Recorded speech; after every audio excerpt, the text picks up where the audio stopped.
Really, this only applies to the panelists, and we've sort of done this. So, guys and girls, you've done this enough times, I'm certain, over the last few months. So, just keep your microphones on mute if you're not speaking. After the panel discussion, we'll have about 20 minutes for Q&A.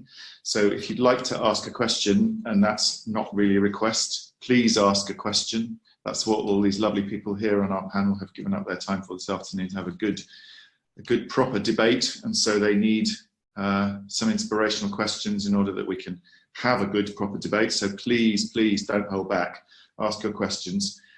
You can just click on the Q&A button down at the bottom of the screen, and you can ask your questions that way. If you need to message us or ask a question privately during the webinar, you can send a message to the panelists only through the chat box, which is just to the left there of the Q&A button. And then finally, I need to tell you all that we're recording this webinar. So if any of you, if that's a problem for anybody, then I need to tell you that now, and you can slip away if it's a problem. And it says, in fact, up there on the top left of the screen that we are now recording. So hello and welcome. Over the summer, the lovely Quality of Life Foundation has been hosting a series of online panel discussions focusing on key themes that support and nurture quality of life in our homes and our communities. It's clear that as people have had to spend more time in their homes and neighbourhoods than ever before over this lockdown period, the effect of the built environment on their quality of life has never been more pronounced. Working with their partners in the industry to look at how we can build more homes and communities that prioritise people's physical, social and psychological well-being over the long term. Right now, though, the overwhelming message is that the design of new housing environments in England are mediocre or poor. And with the pressure put on people by the coronavirus pandemic, with implications on housing production, land value, job and rental security, and the seismic shift towards hybrid working, it's more important than ever that we focus on what people really need for their homes and communities, and how we can all improve their well-being in our industry for the long term.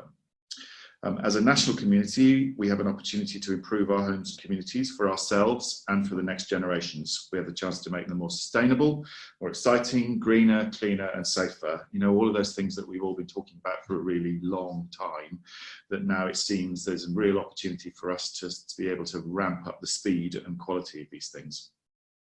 So the Quality of Life Foundation and their partners, including you and I, where I work, are starting to build a movement that will change the way places are designed and built for years to come, using a number of themes. Over the summer, the Foundation held a series of events focusing on the importance of access to nature and sense of control. The conversations that came from these events and all of the insights shared by panelists and attendees has been hugely valuable in contributing to the Foundation's research, the first part of which is now available on their website. And there it is in paper form. So I'm going to introduce the panelists today who have very kindly given us their time to be here this afternoon. So Sophia de Sousa is an advocate and enabler of community-led, participatory and co-design practice. She's currently Chief Exec at the Glass House. Sophia works to ensure that community participation and leadership in regeneration and development is not a token gesture, hugely important, but a valuable means of informing good, inclusive, sustainable design that benefits local people and that leads to the long-term improvement of neighbourhoods. If only we could say that about everybody in positions of responsibility and development, that would be good, wouldn't it?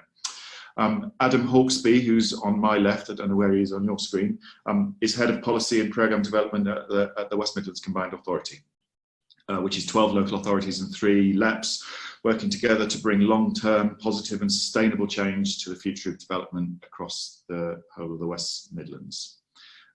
Just down below me, to the right, on my screen down there, is Pooja Agrawal. So Pooja is Interim Strategy Lead for the Transformations Programme at Homes England, although she just admitted, have you quite yet started yet, Pooja? No, maybe, just next week, maybe. She's an architect and a planner who co-founded the social enterprise Public Practice in 2017 and the diversity platform Sound Advice in 2020. She's previously worked in the public sector for the GLA and private practice, including Publica and We Made That. She's a fellow at the Institute of Public Purpose and a member of the Design Southeast Review panel.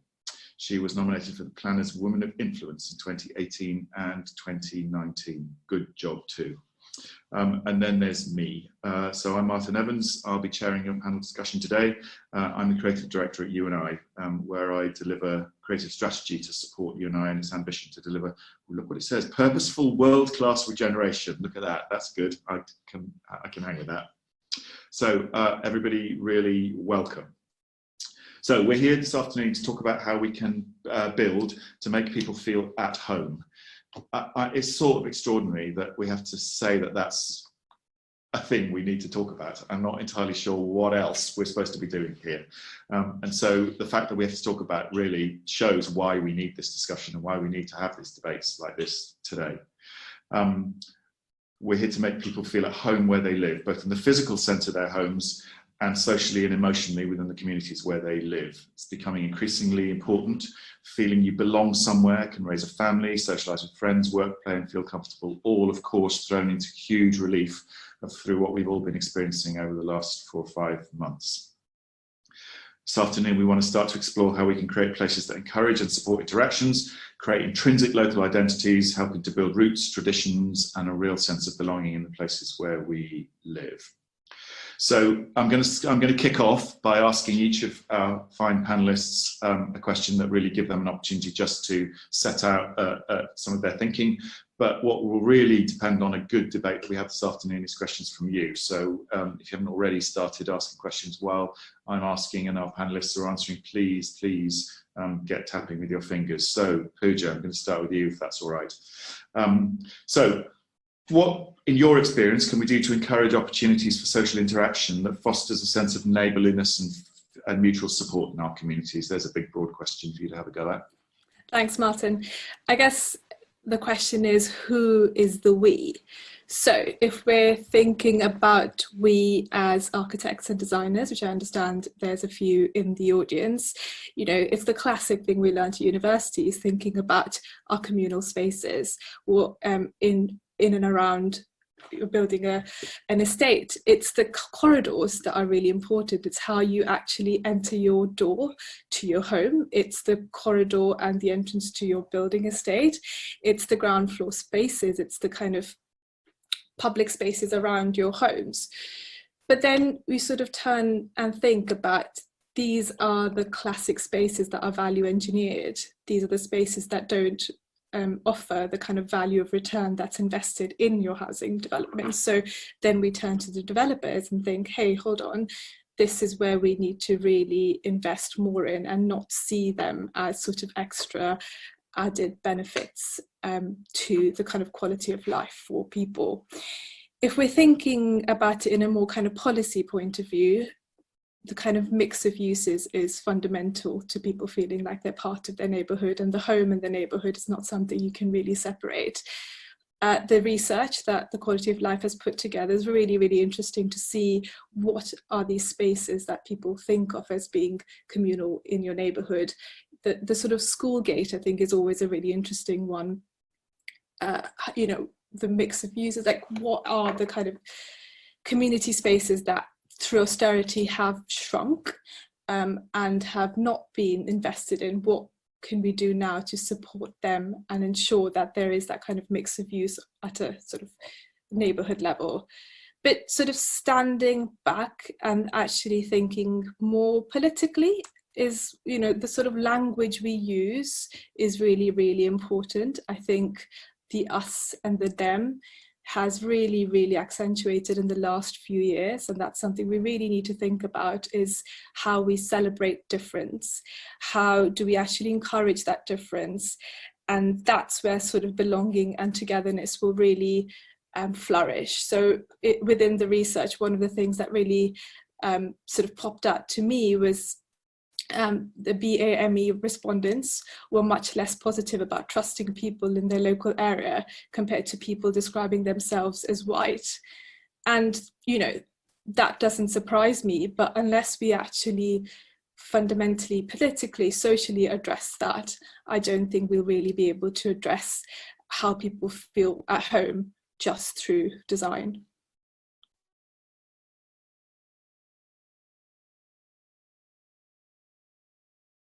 Sorry. Pooja, say a little bit more about the debate we always have here is that what's most in our control are physical elements of design of places. And you can design in all of the opportunities for people to gather and communicate and talk and meet each other that you like, from the ways in which you arrange housing units on a plot to the way in which you organise community spaces. But that, it just was struck by the last thing you just said, particularly about the BAME respondent and communities. But that in the end doesn't emotionally encourage people to connect.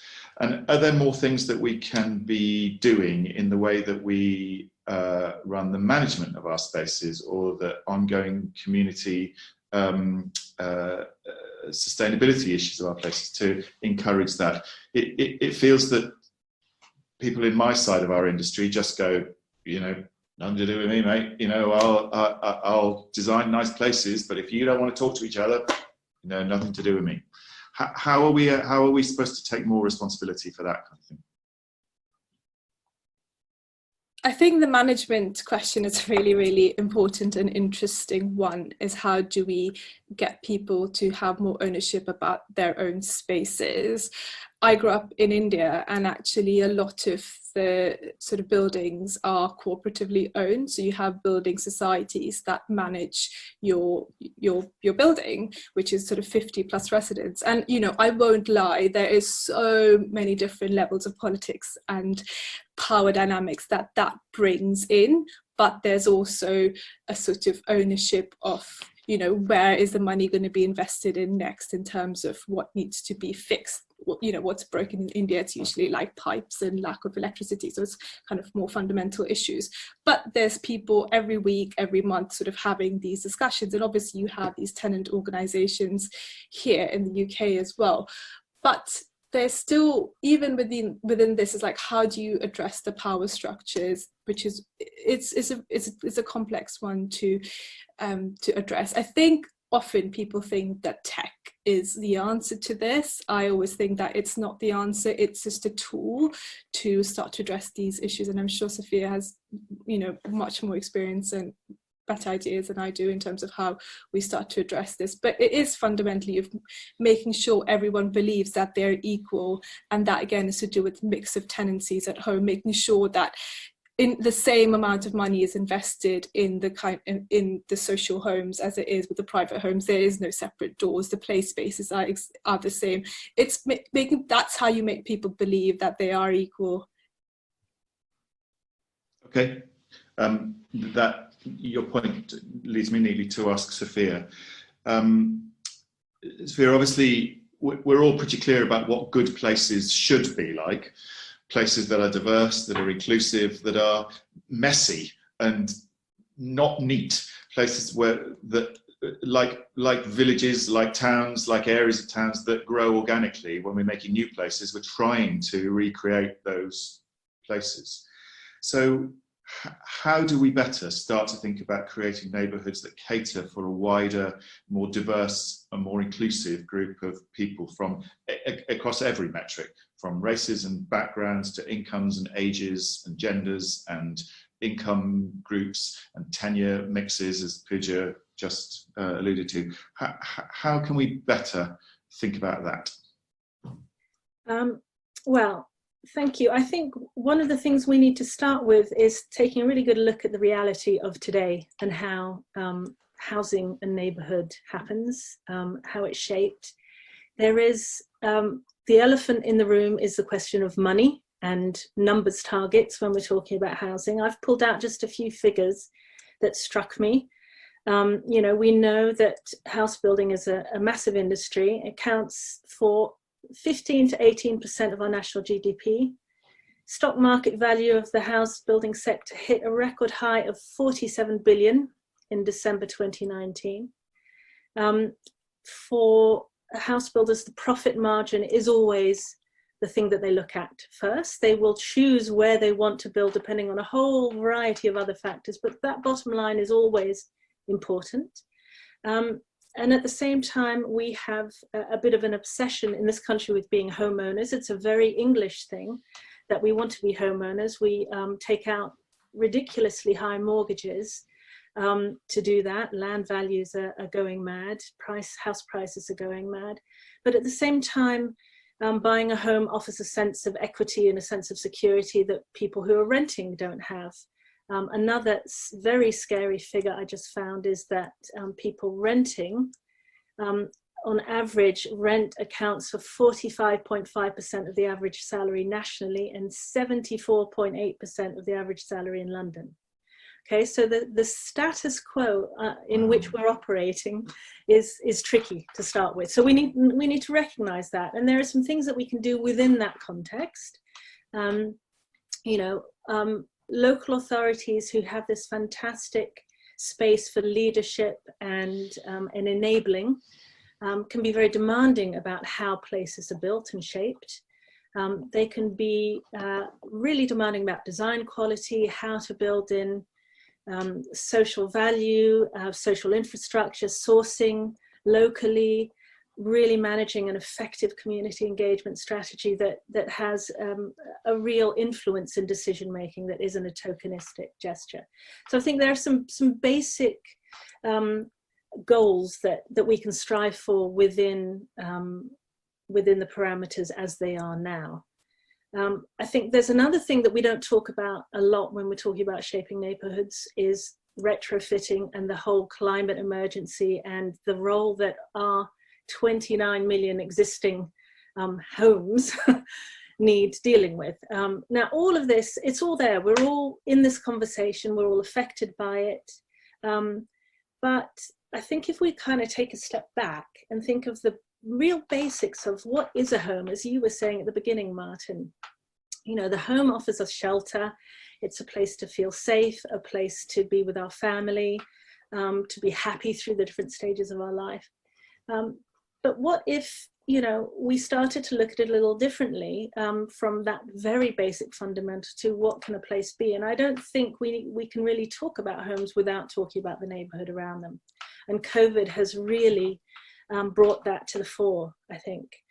We've seen shortcomings in our homes, and those of us who've had to work at home, not everyone has a great space to work in. Not everyone has a space that each of their children can study in. And it's not just about building bigger homes to accommodate these things. It's also about thinking about the neighbours around us. So we need to think about how walkable is our neighbourhood? What does our neighbourhood offer? Does it have those spaces to fill the gaps that our homes might not be able to fill? But also, can it start to bring us together to tackle some of the other things? I mean, I've just been involved in an engagement programme in and out of London Borough, and people, particularly young people, but not only, are crying out for spaces for connection. We know a lot of them, a lot of community centres and youth centres have been closed during austerity, but they're not the only spaces for connection. And I think if we think about how do we create those intergenerational spaces more effectively, but also how do we work together on things like food growing, energy production, what happens locally? Can our local environment start to produce our own energy? Can we grow our own food? Can we source things locally? So what is our relationship with our very local environment, and how does our very local environment nurture us? There's also just a basic principle of how do we measure success. We have a very financial, again, numbers-driven set of metrics to talk about success in development and in growth. What if we just took it back a little bit and started to talk about values? One of the things that I've found in the work that we've done over the years of bringing different people together to shape places together is that people have more in common than not. So how can we build on those things that we have in common, the really basic things we all want, to shape a values system and a values metric by which we're judging the success of places? So I think my real provocation is not just about how we invest in places and how we make decisions about places. It's also how we evaluate success and how we together kind of co-design and shape those metrics for success. These are friends that's talking about a subject about something called belonging and community. Matt, can you put yourself on mute? Bless. Okay. We can Sorry, come Sophia, back to all, no, that's fine. I was rounding up, All so we right. can come back to all of that in the follow-up conversation. All right. Adam, you have a big job title. It sounds like you've got all the answers. Head of policy. That's quite good. And you're still on mute, by the way. I'm going to ask you to speak in a minute. Do you know how many town centres you have in the West Midlands Combined Authority area, roughly? In the 7 metropolitan authorities, it would depend how you define towns. So no is the short answer to that, but an enormous number. But a lot, yeah, a lot. Yes, yeah. And so, sitting over all of that in terms of policy development, perhaps could you just say a little about your thinking before this pandemic, and then how that might have changed for, I hope, the good as we come out of the pandemic, and imagine how you might be pivoting and thinking about what the response of you, particularly in terms of setting policy and encouraging both the local authorities that you work with and then those with money in their pockets who are responsible for delivering the development of those places. Yeah, absolutely. Thanks, Martyn. And I negotiate to have as many words as possible in my job title, so always happy to have that recognised. So I'll talk a little bit about why I think City High Streets are such an important issue and kind of why that was true even when I started the Combined Authority. Then a bit about kind of where they are, because I think there's been a real shift in the towns and cities narrative over the last few months, in as much as there is a kind of dichotomy, or sometimes a created dichotomy between them. And then a bit, I think, about some of the options for how we can keep them vibrant and keep people going to them. So on the why, in the West Midlands, actually a few months ago, we ran a citizens panel. We had 36 members of the public recruited, randomly stratified to be representative of the region, and went through a deliberative process with them over the course of about 4 or 5 sessions to understand in recovery, in as much as we were transitioning slightly from response to recovery, what they really wanted to focus on and prioritise. And one of the really big debates was in terms of how we support the economy, to what degree we support big anchor manufacturing firms. West Midlands has a big automotive tradition. A lot of people work at Jaguar Land Rover and others. And to what degree we support the high street. And it became this real source of contention. And it became really clear that although there were kind of advantages to supporting both from a policymaker's perspective, a real loyalty to the high street and to places had developed among the people that we'd involved in this exercise over the past few months. People that hadn't previously gone to particular places in their high street, visited the sort of community venues that both Sophia and Pooja talked about, had started to see them more and more as part of their everyday life. And I think the high street has been caught up in the kind of community spirit and groundwork of community spirit and recognition that we've seen post-COVID. So it's clearly going to be a political and a policy priority. The question then is where we target some of that investment. So I started the Combined Authority in kind of December last year, just before the general election, and the political priority was very much town. So in the West Midlands, it was West Brom, it was Bilston, Dudley, Walsall, Rowley Regis. These were the places where both we and government were directing an enormous amount of resource. The government launched a towns fund, their future high streets fund, really focused on these places. And I think one of the assumptions underneath that was that we can kind of, to some degree, take our eyes off cities. So Birmingham will be fine. There's a real motor for growth there, huge amount of construction and activity going on downtown. So Birmingham will in some way take care of itself. I think, for the record, a flawed argument, but that was to some degree the political view, and I mean more nationally than regionally. I think that's really changed post-COVID, given you've had, a vast majority, a lot of people no longer commuting into the city centres, the services that relied on those commuters no longer being able to thrive. There's a real question about which high streets and which spaces we support and how we distribute some of our resources between the two. And I think usefully a bit of an opportunity to tackle the idea that you can prioritise one over the other, regardless of whether you're in the city centre of Birmingham or the Jewellery Quarter on the periphery of it, or wherever you might be. Access to, within a 15 or 20 minute travelling time, the kind of amenities that people need, whether those are public amenities, GP, etc., shops, or the third spaces, the community spaces, I think is a pertinent issue. So then the question is, how do we keep those things thriving from a policy perspective? And I think 3 things I am trying to push in my role in coordinating the different policy elements of the CA.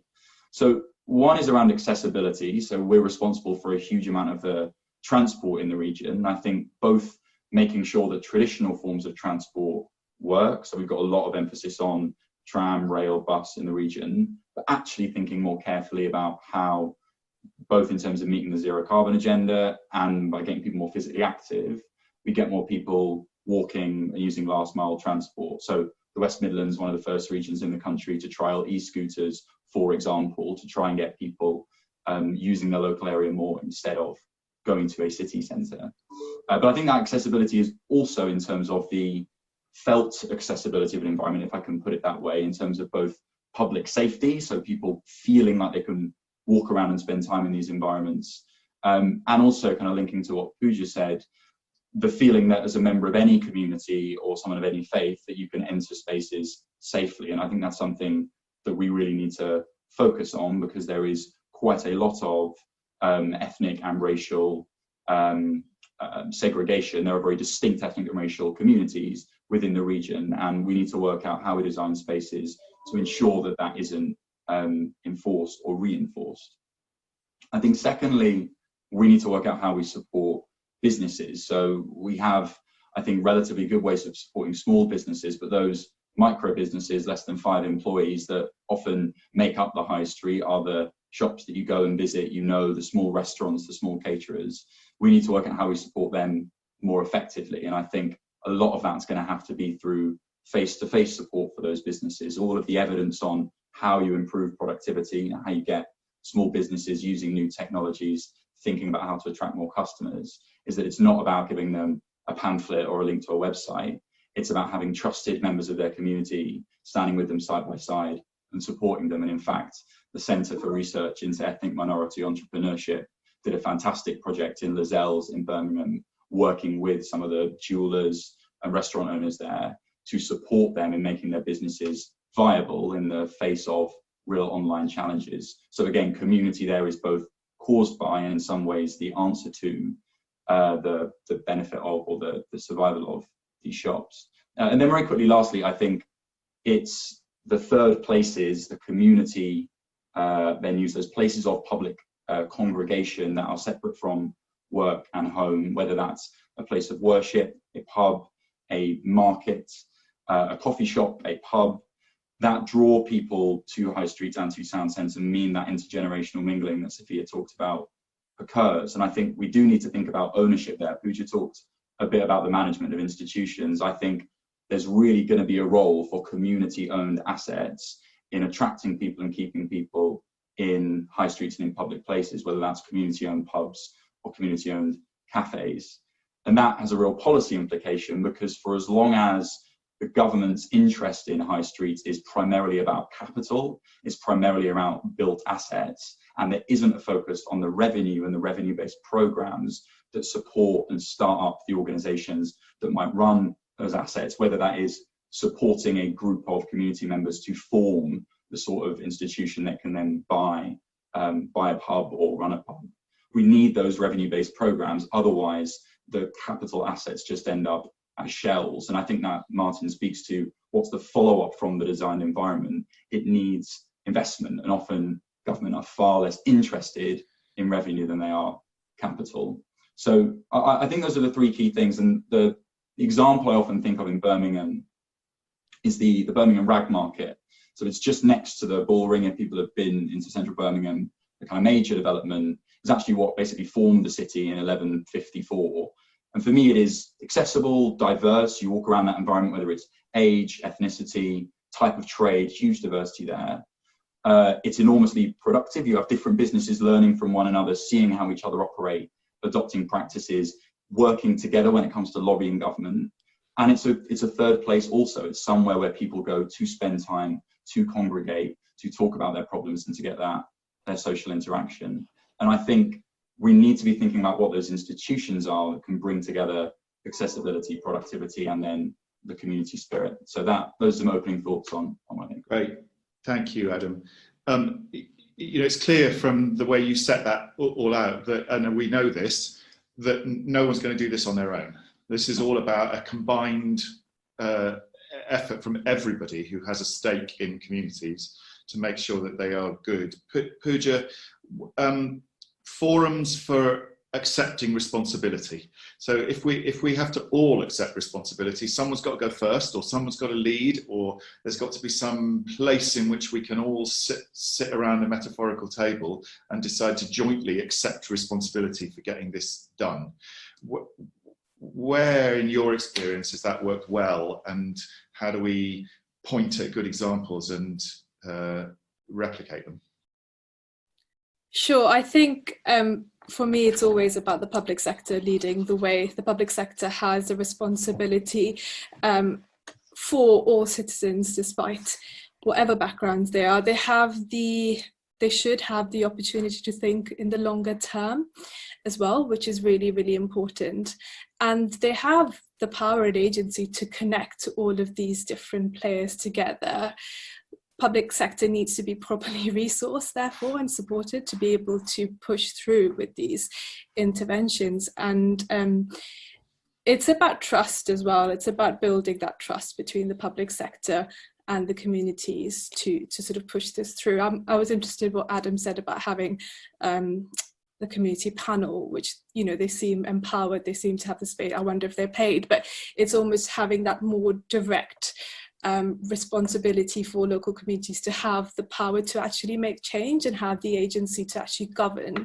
And that's when I think that sort of trust will start to build between the sort of public sector and our communities, when there is actual real agency for change. But I also think it is everyone's responsibilities, and you know, as Sophia was saying earlier, in terms of the amount of capital and finance that is so wedded to housing, it's how do we separate housing from finance? That is actually what we fundamentally need to think more strategically in the longer term, to sort of to shift that. And these are big things, thinking about land and land value. How do you separate that? How do we sort of move away from ownership and leases and freeholds to, you know, different radical ways of thinking about ownership, I think. Okay. What's at the string that's running through all of this, of course, is giving people what they want and what they need to have happy, fulfilling lives. So it's a couple of good questions that are just going to pick up on that. So Sophia, I'm going to ask you if you just start with a bit of a comment. So lovely Claire Richards, if it's the Claire Richards I know, asks about the emotional rather than, we talked already about the emotional rather than physical connection to places. And so how do we understand, how do we better understand the social context that we're making these decisions in, to learn about what people really value about the places where they live, to learn from them, involve them from the start, to build trust and increase that sense of belonging. And then at the other end, Chris Brown asked a very quick question, but a very absolutely relevant question. How do we measure the success of that? How do we measure the success of, how do we ask properly? How do we deliver? And then assuming we can deliver, and then how do we go back at the end and say, how do we make sure that it worked? Okay, there's a lot in there, but I'll have a bash. I think a really important starting point is that we have such a segmented way of working. And if we can move towards a more collaborative economy approach, that's a very good starting point. So it's not about the public and private sector delivering things and handing them over to the community. It's about how can we pool all of our resources together to make decisions and to shape places. A really nice little example, I think, of the importance of that is Hull's City of Culture and what they achieved with, yes, putting in some physical infrastructure, but actually what made it successful and what brought that city back to life was the fact that they invited activity. So it's not just about the physical infrastructure, it's how it sits along the activity and how different players are brought into activating spaces.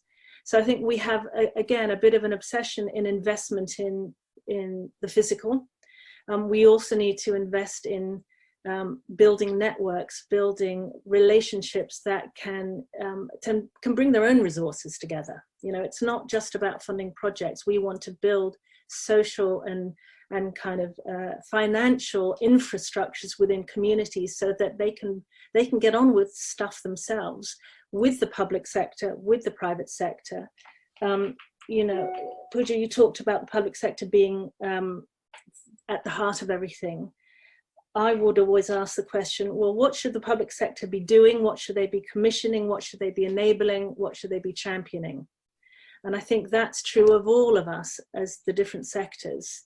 What can we all do, and how can we create those spaces to invite people of different sectors with different power positions into a neutral space to say, okay, here's what we've all got. What can we do with it? And how do we make sure it serves all of us? So I think, you know, in really simple terms, all of us putting our tools on the table. I think the local authority has a really important role to play in helping to convene and enable that, but all of the sectors have their specialisms. And we've seen in the era of COVID, the fantastic mutual aid groups that have opened up. There is a huge amount happening, but it's not very well connected. So there's something about connecting action and initiatives and assets and resources, skill sets, not just the physical infrastructure. So I would say that's a really important part of it. How do we measure belonging? I would say if people are active, involved, feel they have a stake, and are contributing. I think people contributing is actually one of the really great markers of a sense of belonging. If you feel invested in a place, and whatever that contribution is, it might be giving someone a lift, it might be delivering food to your neighbor, or it might be running a local sports organization, it might be running something fantastic out of a high street space. So I think it's about how do we activate that collaborative economy to achieve these things. On that measurement issue, Roland from Matter has just posted a question that just identifies the difference between design and development of a building and their operational life and purpose, and how we might start to value the former, i.e. the building's operational life and its purpose, what it's there to do and what goes on in it, rather than just what it is like. And then he says that they're using social value frameworks to do this on their projects. But of course, those frameworks as yet have relatively little currency.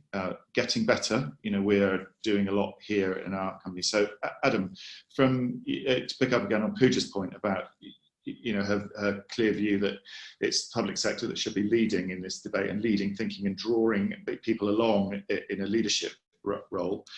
Can you talk a little bit about your interest as an overall authority in terms of what you're expecting of developers that are working in your area, in terms of how they're justifying to you, not just that the buildings look good and work well, but that what they are planning to put on in them is contributing in a positive way to socioeconomic output, to community cohesion, and to the needs of those communities in which those buildings are being put up.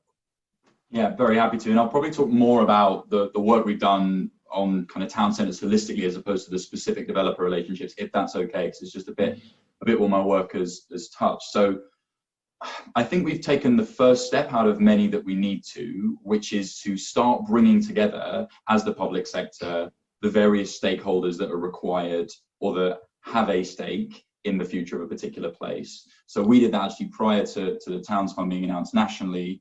We did a call out for places to come forward in the West Midlands in order to engage in a town centres task force. And the idea of that was, who are the relevant community actors, public sector anchor institutions and private firms that we need to get together to design the future of that place?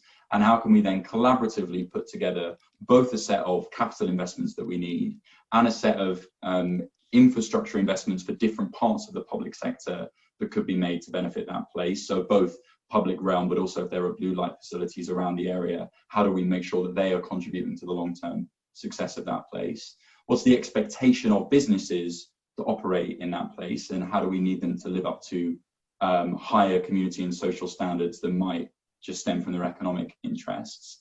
And then what is the community's view of what that place should look like and how it should inform all those other elements. But really, I agree with Pooja that that can only be the first step, because it is really seeing the community as a consultative stakeholder, not as the foundation that should drive these processes. And that's kind of what I touched on, and I'm trying to push within the combined authority and some of our local authorities. And of course, very few of these responsibilities are held by the combined authority alone. Everything we need to do is in partnership. We're trying to push asset transfer and how we can build the ownership of assets into some of our programs. It's an organisation called the Moat House Community Trust that operates in Coventry. It's one of that city's kind of key anchor community organisations, and they acquired an asset through New Labour's New Deal for Communities, and have used that asset and built on that asset in order to massively expand the services they provide to their community, both in terms of community food banks. During COVID, they're absolutely key. And also, I think, in terms of the public sector's role, it's then recognising when community organisations are trying to leverage assets, that we support that through contracting. So that particular community group runs adult education, English language services that we at the combined authority pay for, that we contract for, and during COVID in lockdown continue to pay for them on profile, recognising the role that community organisation played. So I think the public sector has to lead by example, has to convene, but actually eventually has to become much more comfortable with ceding power and sharing power with community groups. And I think community-owned assets and asset transfer is a place to start. Can I just build on that just really quickly? It's just saying, Sure. The public sector need to take what is seen as the risk and not see it as a risk. So for, what community organisations don't have the say the money or the kind of legacy to govern, that's when we as a public sector need to be able to say, hold on, this is not a risk, because we see this as being so much more valuable than just capital returns. And there's this question about how you sort of measure belonging and togetherness. It sort of comes down to how much all of these places are used, how active they are, and actually how long people decide to stay in their neighborhood is, for me, the best way of realizing that actually people love being there and therefore feel like they're part of a bigger community. Pooja, sorry, can I just ask you to take that on a little step further in terms of given that we're going to get nowhere now unless all the players involved in creating these communities of the future work together. There is no money in public purse. Private sector is going to have to understand a whole lot better how to work cheek by jowl with public sector and share values and share experiences, and trust is hugely important in that. Trust between the people doing the development, trust between the people doing the development and the people for whom that development is being created, and for the communities in which it's being done. It seems to me that we're going to get nowhere unless to create any kind of sense of togetherness and any kind of sense of increased sense of community, unless we can do something about increasing that level of trust. Big question, but for you, particularly in going from working in public practice now into Homes England, thoughts on that? I guess technically working at the GLA and then going into Homes England, it's a big question. For me, how you build trust between different people, it's a lot to do with representation and making sure that it is equal. So the people who are making the decisions represent the people they represent. For me, democracy fundamentally is really important, and making sure people are really engaged with local politics, but national politics, international politics. That's, that is, you have to be an active citizen. And I think COVID has sort of, even this report talks about how people have really had a lot more time to sort of engage with their local neighborhoods and sort of are seeing more obviously the issues of inequality that exist. So I think it's about being more emotional, being more open, understanding that people live in different ways and different needs, and everyone has different skills, as Sophia said, and be it public sector, a community member, we all need to just be more open and listen and trust each other a bit more. And also with the private sector, not always have this sort of, we've lost nuance between the sort of the good and the bad, who are the good guys and who are the bad guys. And I think it is just trying to sort of work in a more productive, constructive way moving forward. Sophia, we've come a very, very long way in terms of consulting with people about change in their communities than sticking a table outside the church hall on a Saturday morning and filling in some forms. But something that we're grappling with here a lot is always that fight against the fact that property development, or even local authority boundaries in which you're doing property development, is so defined by legal constraints and financial constraints, those red lines that sit around property developments, or sit around borough boundaries, or allocated site boundaries. And of course, places aren't like that. As I said, places are messy, and people live inside one boundary and take their children to school inside another boundary, and their friends don't live next door to them. They live, and their community networks are much more fractured now because a lot of them are digitally based. Yeah. How are we responding to the fact that it's not easy it's getting less and less easy to ask people and to understand what people want to make them so their lives happier and more content? Well, I think there's something about, we were talking about risk earlier, and there's something for me which is about mixing up a little bit our range of how we do things. I mean, in terms of housing, we have a very kind of volume house builder led industry, but you know, there are all of these, and very large scale development. You know, we think about, we do these great big interventions, we move in and we create a whole new neighborhood. Actually, there are lots of the small scale organic, and we should be doing much more to promote community led housing, self-build, cooperatives, different models, but not just in housing, I think in everything. And there is an inherent fear of experimentation. But no experiment is bad if we learn from it. And that's another thing that really came out in this engagement I've been doing in this borough, where people are saying, you know, it's fine if things don't go exactly to plan, if we don't do it, you know, if we learn from it and don't make the same mistake again. So there's something about that space for reflection and learning in change and in growth that we don't often allow ourselves. We tend to either get stuck in a very prescriptive model and then everything has to be done that way, or we say, okay, well, we'll put that all aside and let's just reinvent the wheel. But there's, you know, there are all those nuances in between. What can we learn from what we're doing now? What can we improve on? What can we try that might feel very radical, but actually, if we think about not why we can't do it, but how we could do it and what would make it possible to try. So I think that's a really big important part of unlocking that. It's being prepared to try things a little differently, but to make sure that we're learning from them. Good, I like that. I'm going to throw the next question open to whoever wants to answer it, really. I'm not sure who to point it at, but Pam Alexander asks a question that gets asked a lot in these webinars, but never answered well enough, and there's never enough good answers to it. So, which is, who has the right to answer how we truly, who has the answer, sorry, to how we truly pepper pot tenures within neighbourhoods? So she speaks as a chair of planning. We find developers blame housing associations requirements, and even the best of the housing associations blame management requirements, which she says as ex-chair of Peabody is nonsense. And the real challenges of differences in lease and costs of high value services luxury flats require and social tenants can't pay. So separate doors and blocks become separate lift shafts and access to facilities. It's a very, very typical and difficult issue in our business. Can we address that for a second? And anybody want to jump in and have a go at that? Can I jump in on that straight away? Because I think the point I was trying to make just now, it can address that, because all of those questions are very linked to large scale development.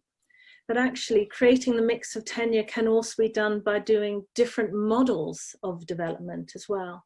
And creating, you know, a really simple exercise of mapping all this, you know, the small sites in an area and inviting different types of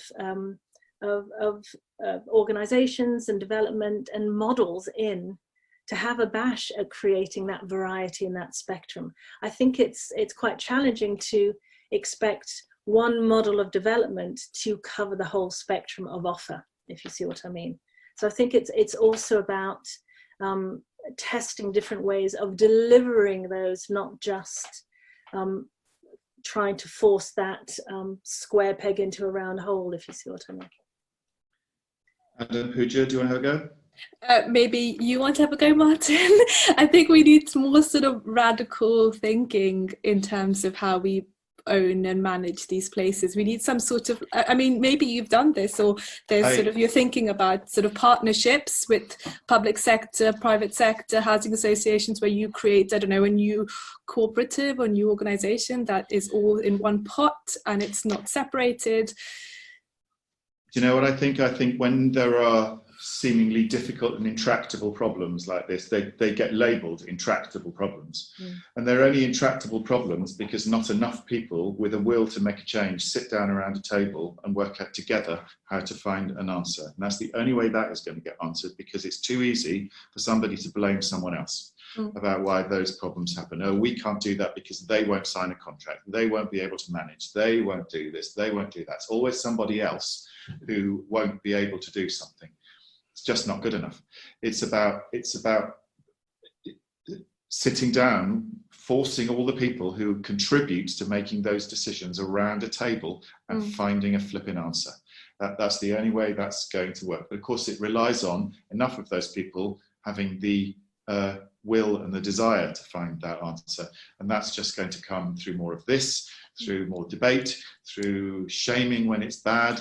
You know, the good thing about community voices getting louder and louder and being enabled to be louder and louder means that less and less bad behaviour is, you can get away with it. You can't get away with it. And I say hurrah to that. Oh, well, there you go. So Chris Brown asked another question. So Chris gets two questions. I love Pooja's reference to the good guys and the bad guys, but who decides who's good and who's bad? And how do we do more discrimination in favour of the good? There we go. Maybe that's a rhetorical question. Chris, maybe you want to type your answer to that question in the thing and I'll read it out. Okay, so one of the challenges, so Brian Quinn asks, one of the challenges to public sector funding is a need to measure success almost at the same time as delivery. And there's very little elapsed time between before funding programs end. So building on Chris's earlier point, how do we take a much longer term view on success? And then I just want to add into that, whoever wants to answer it, a bit about post-occupancy evaluation. Obviously, results of post-occupancy evaluations are going to change the longer you take to ask the questions, and the more people are settled in those places, or even to find out whether people are settling in those places or whether their turnover is high and therefore you might infer something from that. So maybe I can ask Adam, in terms of the relationship, the planning focused relationships, how can we start to make everybody's involvement in, other than those who invest in long-term build-to-rent schemes, for instance, where the setup is for long-term investment, how do we hang on to people who create places and not let them disappear off the page and go on to the next thing, and hold them responsible for longer in terms of making sure that what gets built works?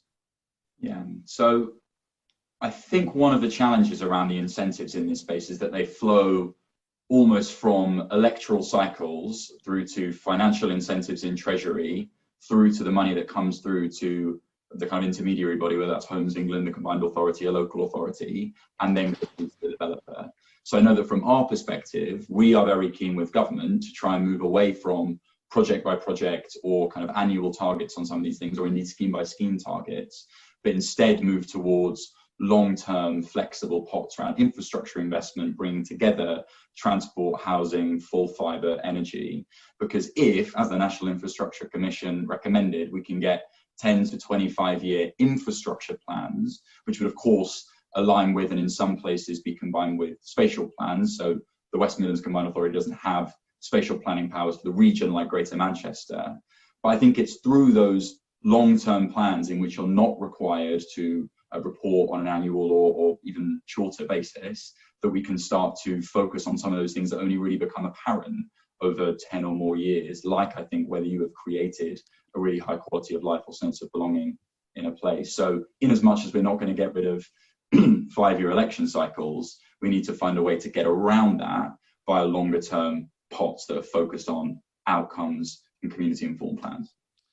All right, thanks, Adam. So we're going to run out of time shortly. So I'm just going to bring there's been a bit of an elephant in the room, which is the planning reforms and how the proposals and how they might impact on better communities where people feel more of a sense of community and togetherness. So I'm sure you can all speak for half an hour in answer to this question. So maybe just a very quick answer to say, if the assumption is that the planning process will change in its most significant way, in that there will not be planning committees giving consents to individual schemes, that it'll be more setting of policy and then a building control set up. Good thing or bad thing in terms of ability for communities to engage better in the planning process and have a better say over how communities get developed to encourage more togetherness and belonging? Start with Pooja. I'm going to start with you.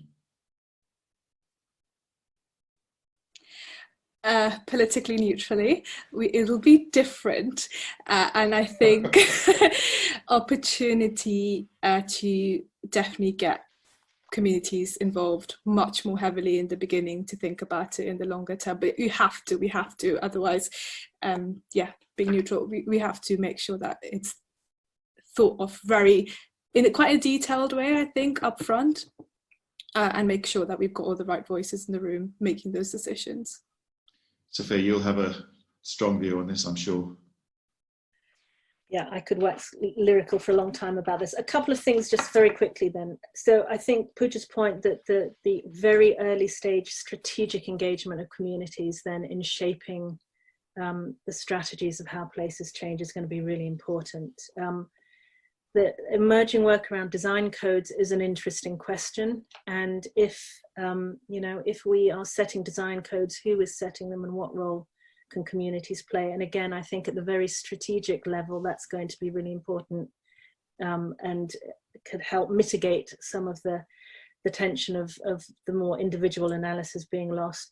One thing that's in the white paper which worries me a little is a great celebration of moving to digital for engaging with people. While I think it's really important to add digital to the toolbox, it cannot be the only tool, and it's really important to continue to create spaces to bring people together, as you say, Martyn, round a table, and discover what they have in common and get past what they don't. So couldn't agree with you more. Adam, you're absolutely allowed to be politically neutral, but a view from the West Midlands? Yeah, again, politically neutral, I think it has the potential to be really powerful, particularly for communities. I think the only thing I'd add to Pooja and Sophia's points, which I agree with entirely, is that engagement at the early stage with communities has to take place absolutely face-to-face, absolutely with a digital complement for those that can't do face-to-face. But I'd argue it being deliberative and phased, and in which communities are able to ask for the information they need, interrogate that information, and then have any follow-up questions is hugely important, because otherwise there is an uneven footing between communities and the developers and other parties that will have a particular interest. So I think this is a real opportunity to have a sort of empowered participation from members of the public, and that might remedy some of the challenges with a model that was entirely or very largely based on representatives as a form of democracy. And I think there's an opportunity here to do things differently. Great, thank you. All right, so look at that, almost on the dot, 5 o'clock. So thank you, the three of you, for giving us your time this afternoon, for giving us your incredibly thoughtful views from your really varied and deep experiences. We're hugely grateful to you. Thank you. Thank you, audience, for coming. You will be able to access a recording of this discussion and others on QOLF's website in the coming days. So please visit the website, QOLF.org, so QOLF.org. You can sign up, you can hear about the research, and then the post-occupancy evaluation research by Commonplace that's being done with Berkeley Group, my company, you and I, and Grosvenor. So all of that in a jam-packed, interesting website at QOLF.org. So on that note, I'm just going to say thank you, all of you, and thank you to Quality of Life Foundation for hosting this fantastic debate this afternoon. Good job, folks. Thank you. Thank you.